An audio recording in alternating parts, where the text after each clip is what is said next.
Bueno, hola Agustín querido, ¿cómo te va? Bienvenido, ¿cómo andás?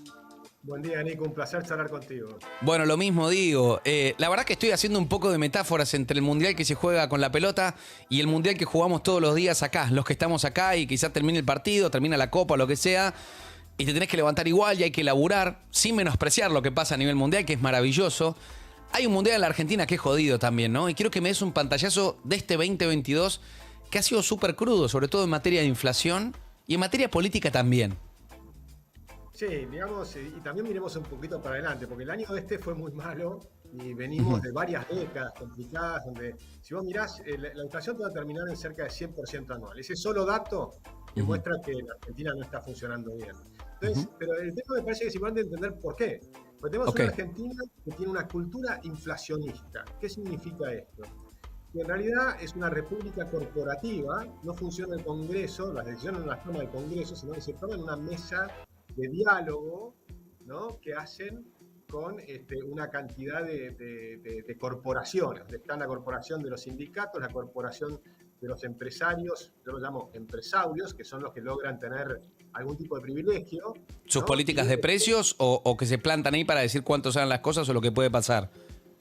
se plantan ahí para buscar mantener sus privilegios no corporativos. Por ejemplo, tenés, algunos lo dicen específicamente en su nombre, tenés los textiles, tienen una asociación que se llama Proteger, es decir, Ujú, protejamos a los textiles.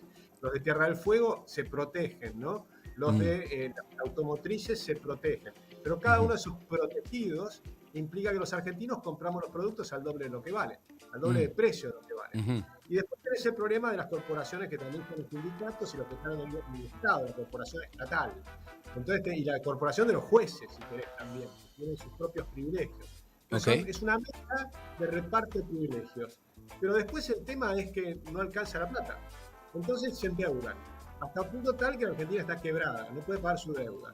Como eso no alcanza, terminás con el Banco Central preimprimiendo billetes, De hecho, ¿no? Y estaba ahí chusmeando un poco tu Instagram recién, Agus, y veía esto que habías reposteado de Salvador Vitelli, los billetes ajustados según inflación, me pareció muy interesante. ¿Cuánto sería hoy, por ejemplo, un billete de 100 pesos, de 200, de 500, de 1000, ajustados por inflación y con una emisión galopante? Me sorprendió el de 1000, que quizá es el último que se hizo, se inventó de alguna forma. Muchos reclamaban con este nuevo cambio de diseño que se discutió en el gobierno de Alberto Fernández. Y también con el de Mauricio Macri, ¿no? Poner un billete de 5.000 pesos o lo que sea por la inflación que hay para no hacer tantos billetitos, tener tantos billetes en la mano, que es parte del Pac-Man de la inflación. Y es tremendo este gráfico. Y esto es lo que te pasa cuando vas a la verdulería, cuando vas al supermercado, cuando tenés que pagar algo y decís, che, ¿cuánto tengo que pagar y cómo se me evapora la plata, no? claro, la plata se te evapora porque hay otro que está imprimiendo una cantidad de billetes falsos. Entonces es una moneda falsa la que tenemos los argentinos.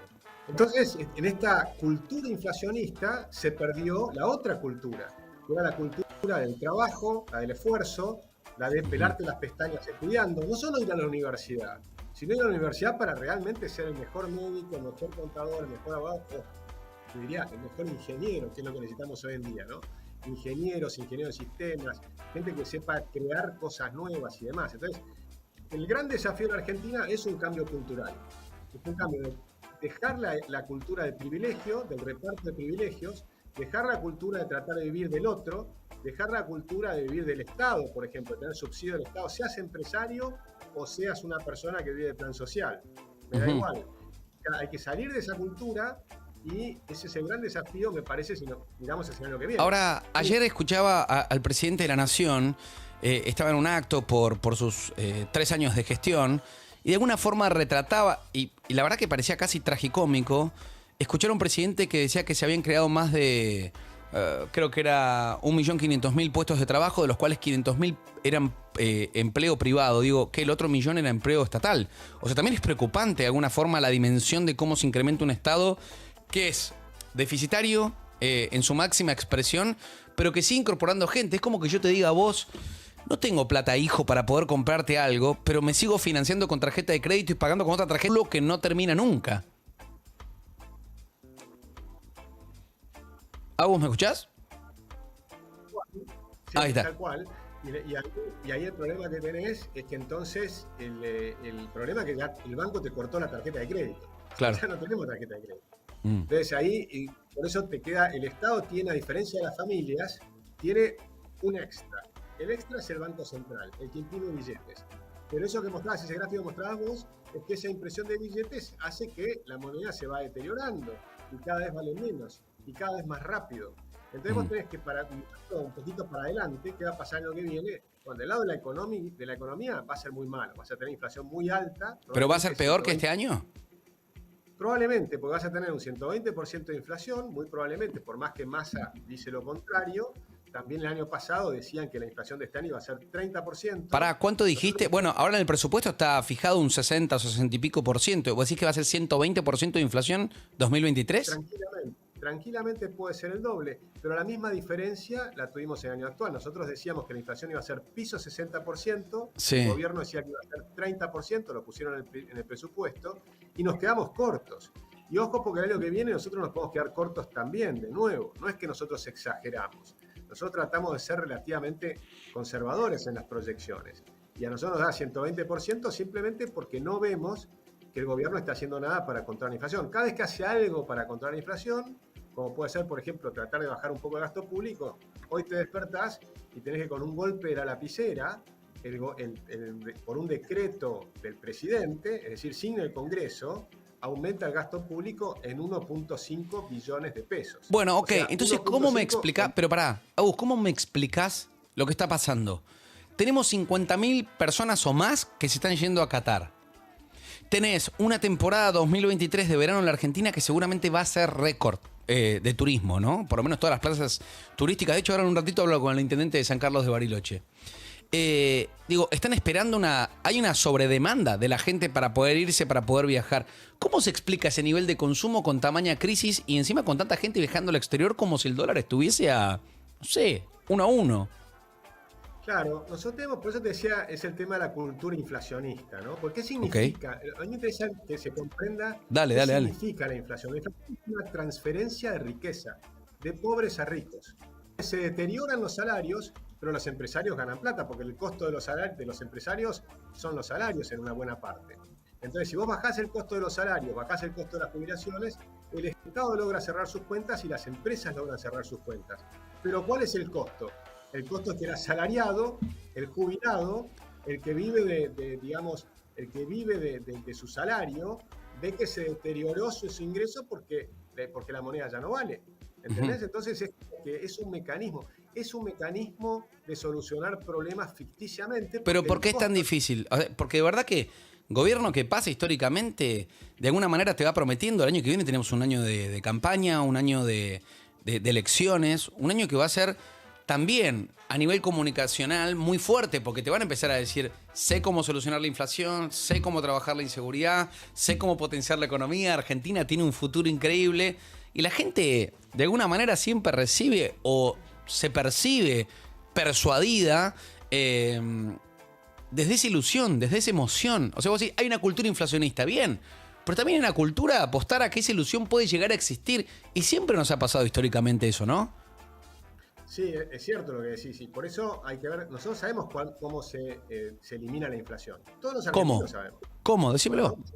Y nosotros tuvimos un plan de convertibilidad con inflación cero durante 10 años.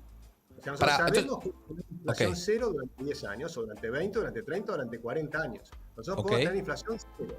Ahora, la inflación cero, ellos te dicen, pero eso generó una crisis. No. Pero pará. Vos me estás hablando, ponerme en este modo. De verdad, voy a poner un poco de humor, ¿no? Son virtuales, por las dudas, aclaro.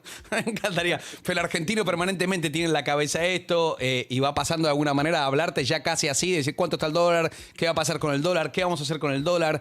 Vos me decís que, de alguna manera, lo más exitoso en esos 10 años, estamos hablando de la presidencia de Carlos Saúl Menem, fue de alguna forma hacer un plan de convertibilidad. O sea, igualar la moneda que tenemos nosotros, que casi no existía, el 1-1, el famoso 1-1. Y te responden a vos con la crisis que estalla después, 99, 2000, 2001, donde hay un estallido social que todos conocemos y sabemos que de alguna forma rompió la estructura institucional con la salida de Fernando de la Rúa en ese famoso helicóptero. Ahora, ¿qué es lo que falló para decir que esa receta antiinflacionaria o de solución inmediata a la inflación no funcionara o funcionara y fue mal implementada? ¿Qué pasó ahí? No, funcionó perfecta la regla de la convertibilidad. La inflación fue cero. O sea, el problema son todos los demás. El error es creer que si no solucionás la moneda, solucionaste todos los problemas. Solucionaste un problema, pero te quedan todos los demás problemas. ¿Cuáles fueron los demás problemas? Bueno, que siguieron gastando como locos las provincias, el Banco Provincia de Buenos Aires, la provincia de Buenos Aires estaba quebrada y muchas de las provincias del interior aumentaron su deuda enormemente y las tasas de interés de la deuda se multiplicó por las internacionales. Entonces estalló todo el sistema. Pero el sistema entonces estaba en un problema de, primero, el descalce que tenías en el sector financiero y bancario, que eso sí fue un problema de mala, si querés, de mala ejecución de la regla de la convertibilidad, que podría haber sido mejor, pero lo fundamental es lo mismo que ahora. Ahora no tenés convertibilidad y el problema lo tenés igual. Es decir, que los problemas son otros. Los problemas Pero son pará, problemas vamos a hacer una cosa.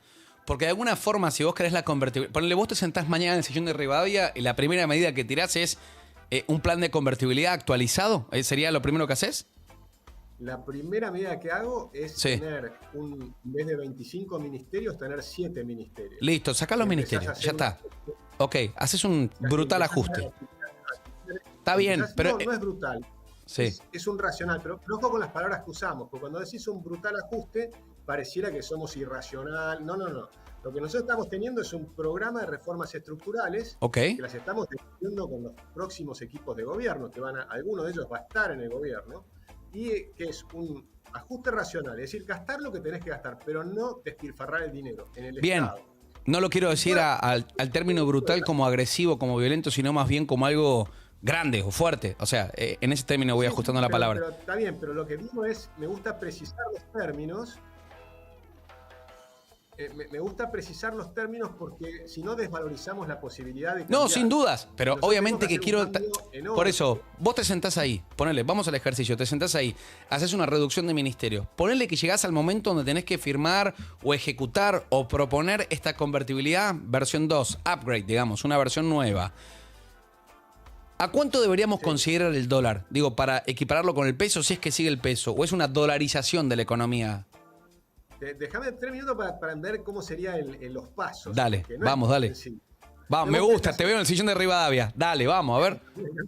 Pero digamos, primer medida, 7 ministerios, porque eso implica empezar a racionalizar todo el Estado.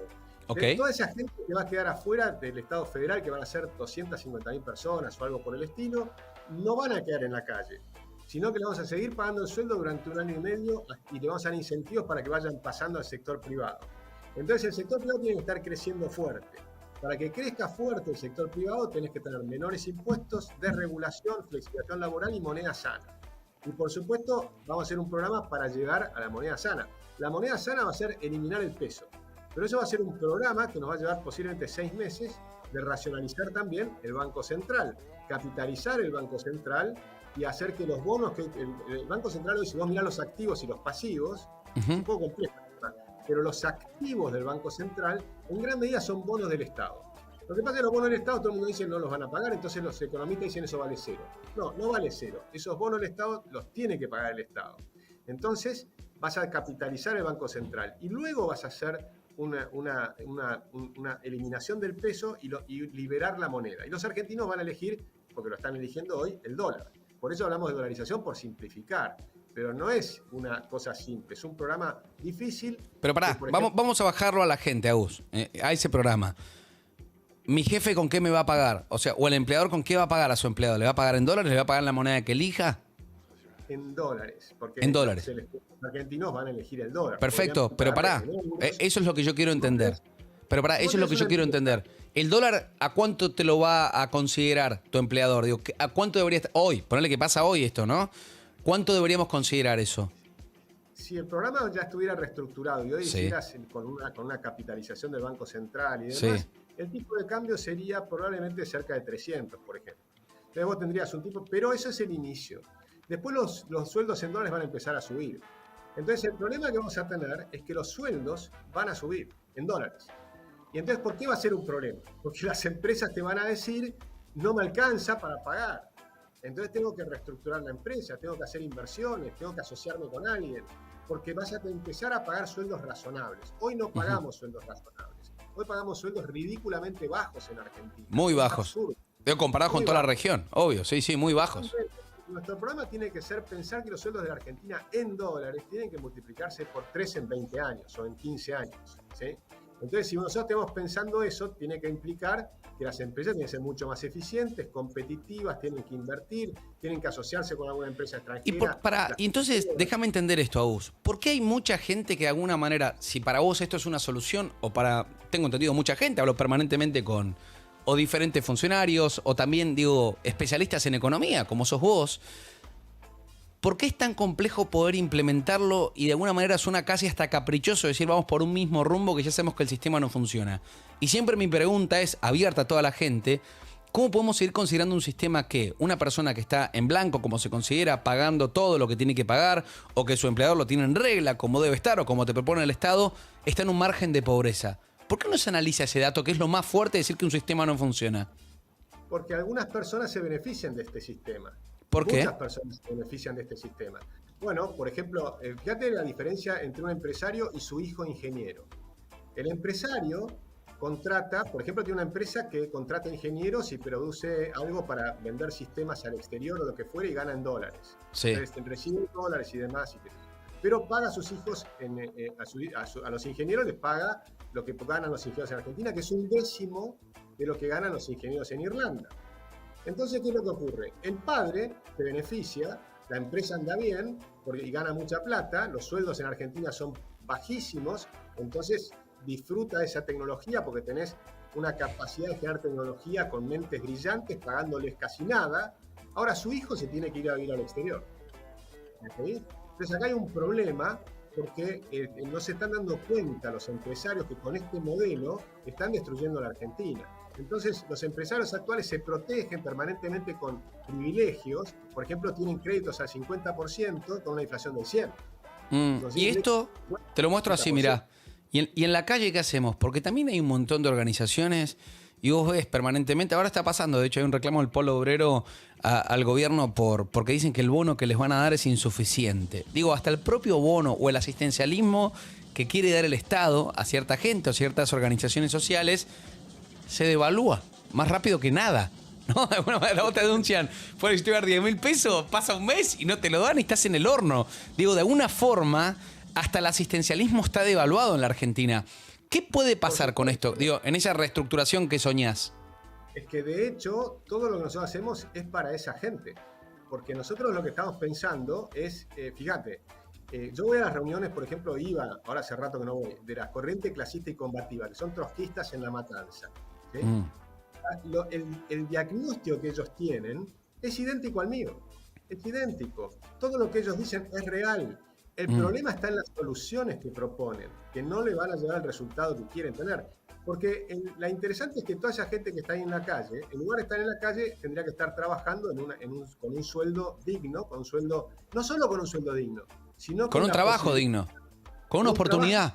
Yo siempre digo eso. Argentina carece de oportunidades, porque de verdad que hay mucha gente extremadamente talentosa, formada, y hasta los que no están formados o no tuvieron esa oportunidad, porque de hecho hoy vos te parás y estadísticamente vos mirás a un pibe de 14 años y a otro pibe de 14 años, quizá tenés a uno que morfa todos los días, que está escolarizado, que sus padres le pueden pagar el colegio o la universidad o lo que venga más adelante, y otro que no tiene esa misma oportunidad. Yo les digo, ¿son hijos de un sistema? ¿Son culpables de ese sistema? ¿O qué es lo que pasa? Si son dos pibes de 14 años, de alguna forma mirás, y uno es pobre y el otro no, estadísticamente. Sí, pero ojo, porque aún al que no es pobre porque lo mantienen sus papás, el tema es que tiene que salir de la trampa de la dependencia económica. Porque si uno recibe planes sociales y el otro recibe plata del padre, ambos están en una trampa de la dependencia económica que les influye en su forma de vida. ¿Sí? Entonces, el esquema está en que se multipliquen las pero hay una oportunidades diferencia. Yo lo entiendo, pero ponerlo en esos dos chicos de 14 años. Si a uno le están pagando un colegio con su formación en inglés o con su capacitación en, no sé, en un montón de materias, y otro casi o no está escolarizado, no trabaja, no estudia, no hace absolutamente nada y no tiene ese incentivo tampoco de esa estructura familiar que le dice tenés que hacer esto para superarte, porque también sus padres vivieron seguramente lo mismo y sus abuelos también. Entonces digo, hay una generación que ya lleva desde no sé, la vuelta a la democracia hasta ahora, que es eso que se llama como pobreza estructural, ¿no? Que no hablo solamente económica, hablo de una cosa mucho más profunda, es decir, ¿cuál es la visión que tiene la gente de un progreso? Porque vos decís, salir de ese cascarón de la familia, lo entiendo, es válido, es verdad que es casi un engaño, hasta que salís a la vida y después decís, era esto, y te comes un cachetón de decir, ahora hay que laburar en serio, de esa burbujita que estabas protegido. Pero hoy, lamentablemente, es una fortuna estar protegido en esa burbuja, ¿no? Por supuesto, pero lo que yo digo es que, no me gusta ponerlo como antagónico, porque en Ok. realidad la solución es buena para ambos. O sea, y es la misma para ambos. ¿Sí? Es decir, nosotros tenemos que conseguir un país que vuelva a ser un país basado en el esfuerzo, en el mérito, en la educación, ¿no? Y eso me parece que es lo importante, porque si nosotros lo ponemos siempre como antagonismos, pareciera como que la solución es sacarle a uno para Mm. darle al otro. Y no es la solución esa. Y ahí está el problema. Nosotros seguimos Ahora, creyendo que la solución es el reparto. Y el ujú, reparto no te soluciona nada. Lo que vos tenés que hacer es tener un sistema educativo que funcione bien, una seguridad ciudadana que funcione bien, la policía que funcione bien, la justicia que funcione bien. Es decir, que vos tengas un sistema que funcione bien. Y en ese sistema que funcione bien, con una moneda sana, los salarios van a empezar a subir y se van a empezar a multiplicar las oportunidades. Para ambos, cada uno en su medida, pero ambos van a tener mayores oportunidades. ahora Por yo eso te no, lo pregunto, pará, Agus, yo te lo pregunto de corazón. ¿Vos crees que este gobierno, el anterior o el anterior, veo sin dar nombres ni apellidos para que nadie se ofenda, o sí, qué sé yo, con la pregunta, no tienen esa intención de que la cosa mejore? Digo, porque pareciera, y a mí me pasa mucho. He entrevistado a Alberto Fernández, a quien sea que esté ahí, lo he entrevistado. Y pienso, digo, la verdad que el capítulo de lo que te dicen previo a ejecutar su gobierno es tan distinto a lo que después terminan haciendo o pueden hacer. ¿Hay algo que forma parte o de un sistema o que de verdad que, no sé, eso que hablamos de corrupción o que hablaste en un principio, ¿no? De corporaciones judiciales o mismo de la matriz de corrupción que existe, es algo que está realmente enquistado en la Argentina? Digo, pareciera que es bastante complejo de destramar, ¿no? es muy complejo, está enquistado, la corrupción es muy amplia, Sí. pero hay cosas que te permiten ir reduciéndola rápidamente. La primera te diría que es la moneda. Porque cuando vos tenés una moneda sana, la corrupción de por sí se reduce muchísimo. Por ejemplo, si vos tenés que hacer compras del Estado, Sí. y una persona sabe que como es amigo del funcionario, del intendente, del jefe de gobierno de la ciudad o lo que fuere, le van a pagar rápido, entonces no es lo mismo para competir esa persona que otra persona que no conoce a nadie, que tiene una buena empresa, que tiene el mismo producto, que lo puede vender más barato, pero que en realidad no sabe cuándo le van a pagar. Y si Claro. acá te demoran 3, 4, 5 meses el pago, lo que te están dando es esos billetitos que vos veías, esos que Bueno, se van haciendo. lo sabrás mejor que nadie. Mirá que yo trabajo en producción ya hace un par de años. Y de verdad que la cadena de pago ya tenés que considerarlo así, 60, 90 días, tenés que tirar presupuestos ajustados a lo que te imaginás. Es una timba esto, de verdad, ¿eh? Pero para todo el mundo, imagino el de la Claro. pyme con sus insumos también. Es complicado, ¿eh? Pero Nico, si a vos te pagan en dólares, 30 o Sí. 60 días, bueno, no es tan dramático. Si te pagan en pesos, sí es dramático. Ujú. ¿Sí? Porque no sabes cuánto te va a resultar. No sabes si la inflación va a ser 6% mensual, 3 meses 6% mensual. Sí, igual acá, ahí te hago un paréntesis, a ver qué explicación hay. Hay muchas cosas que también te aumentan en dólares y tiene que ver ahí con una cuestión de stock. No sé, pienso en los autos, por ejemplo. Es brutal lo que han subido los automóviles. Y vos decís, che, pero ¿no es que las automotrices importan un dólar oficial? Y dicen, sí, perfecto, bueno, pero anda a la concesionaria, el precio que te dicen, al precio que vos comprás, y es un abismo de diferencia. Y los tipos se justifican diciendo, le subo 3.000, 4.000 dólares más, o mucho más, seguramente, ese auto, porque no sé cuándo me van a volver a entregar. Entonces también hay una especulación de eso, ¿no? Sí, porque también hay un esquema en el sector automotriz, como te decía, es un sistema privilegiado donde vos no podés importar libremente autos de otros países. Si vos pudieras importar libremente autos de otros países, los precios son los internacionales. Entonces, y lo mismo pasa con todos los productos, las computadoras, los teléfonos. Entonces, vos tenés acá los teléfonos que nosotros usamos, Sí. llegan en barco, desarmados en 3 o 4 piezas, los llevan en camión a Tierra del Fuego. Meterle los costos del camión hasta Tierra del Fuego. Los arman allá, les arman las 3 piezas, que a veces no las arman demasiado bien. Después vuelven hasta acá en camión. Por supuesto, con las reglas de Moyano, que encima te hacen que el camión sea más caro de lo que tiene que ser. Entonces, el celular que vos estás pagando vale mucho más. Bueno, todo eso es lo que hay que desarmar. Dame, para, Agus, dame una buena. Dame una buena. Estamos cerrando el año. Siempre Dale. diciembre es un mes complejo, pero está esa anestesia del mundial, ¿no? Y vaya a saber el Te doy efecto la que buena. produce. Dame una Te doy buena. la buena que a mí me genera enorme optimismo y esperanza con Argentina. A ver. Yo creo que la mayor parte de los argentinos está comprendiendo el problema. Tal vez no con la profundidad total del tema, pero está comprendiendo el problema. El problema es que los funcionarios del Estado no están funcionando bien. O sea, el problema es el Estado, no es el sector privado. La solución va a ser el sector privado. Y eso es lo más importante. El año que viene es el año electoral. Vos ves que, por ejemplo, Javier Milei subió de 0 a 20% en intención de voto, y ves que el peronismo cayó 20 puntos en intención de voto. Está bien, pero vos crees que, por ejemplo, mira, y lo he hablado mucho con Javier, ¿no? Digo, ponele, ¿no? Javier Milei como presidente. Hay algo que es fundamental que es, pero pará, hay algo que es fundamental que es con qué estructura gobierna. Porque uno puede tener un montón de ideas, pero después de la idea, la ejecución, hay un camino. Por eso te hablaba un poco esa... Mirá, me acuerdo este discurso de esos 6 presidentes que pasaron antes del cambio, digamos, ahí en 2001. Rodríguez Sá, que estuvo creo que 48 horas, una semana, no me acuerdo cuánto fue una locura. Una semana, ¿no? Que él se sentaba ahí y decía, y la corrupción estructurada y el establishment, como diciendo, claro, el tipo se sentó y se dio cuenta que la cosa no es tan fácil como parece cuando uno está fuera de ese lugar, ¿no? Quiero saber cómo, porque de verdad que a Javier Milei lo escuchás, ha tenido un público cautivo que es mucho joven, que lo está escuchando y que lo ve y que lo sigue. Con Javier hemos hablado hace un montón de tiempo. Y digo, ¿cómo hará? Digo, para implementar esas ideas, ¿no? Que él dice o que él sueña. Bueno, hay que ver quién es el que gana. Yo creo que por ahora está claro que, por ejemplo, Juntos por el Cambio está mucho mejor estructurado. Entonces tenés que ver quién es el que gana la interna de Juntos por el Cambio. Pues si fuera, por ejemplo, Patricia Bullrich, Sí. tal vez la que termina llegando a la presidencia es Patricia Bullrich, pero en el Congreso ese 20% de Javier Milei va a ser muy importante, porque te permite hacer alianzas para lograr hacer todas las reformas de las que estamos hablando, que son mucho más profundas. Si fuera Javier, sería probablemente porque hubo, por ejemplo, un brote hiperinflacionario. Entonces te puede pasar como pasó en Chile con Castillo, perdón, en Perú con Castillo, con Boric en Chile. ¿no? Bueno, pero mira lo que está pasando en Perú ahora, ¿no? Mira lo que está pasando en Perú ahora también, ¿no? Gran corrupción en Perú. En Perú tenés, por suerte, un Banco Central independiente que te mantiene en inflación baja. Fíjate la importancia. Sí, pero tenés una crisis social e institucional gravísima, ¿no? Perú está tremendo ahora. Totalmente, pero lo que digo es, solamente puede llegar Javier si hay un deterioro mucho más grande socialmente, creo yo, ¿no? En esta oportunidad. Pero igual es importantísimo lo que está generando como cambio cultural, porque vayamos al inicio de lo que hablábamos, ¿no? El problema es que necesitamos un cambio cultural. Javier es parte de ese cambio cultural, para mí, ¿no? Y eso creo que es muy importante. Luego hay que ver cómo se implementa.